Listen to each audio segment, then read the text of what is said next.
Viru Malev koos heade koospartneritega Rakvere riigigümnaasiumist, 1. jalaväebrigaadist ja Rakvere spordikeskusest korraldas kehaliste võimete kontrolltesti terves maakonnas.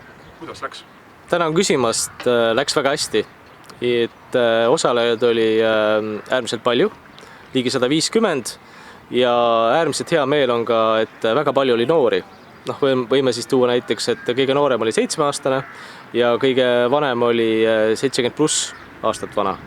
Nii et ma arvan, et me saime väga hästi hakkama ja tegelikult motivatsioon on laes, et valmistuda juba siis järgmiseks suureks ürituseks, et seda teha veel paremini, kaasata veelgi rohkem erinevaid osalejate rühmi ja ma usun, et see on kõigile parem variant oma tervist esiteks turgutada või seda paremasse konditsiooni viia ja võib-olla siis ka, et üldse mõelda, et miks on vaja liikuda ja tegelikult ega siin ei olegi ju võistlemine kellegagi, vaid ikkagi iseendaga, et olla järgmine kord parem. Nii et ma arvan, et üks super äge üritus koos heade koostööpartneritega sai tehtud ja ootame juba põnevusega järgmiseid üritusi.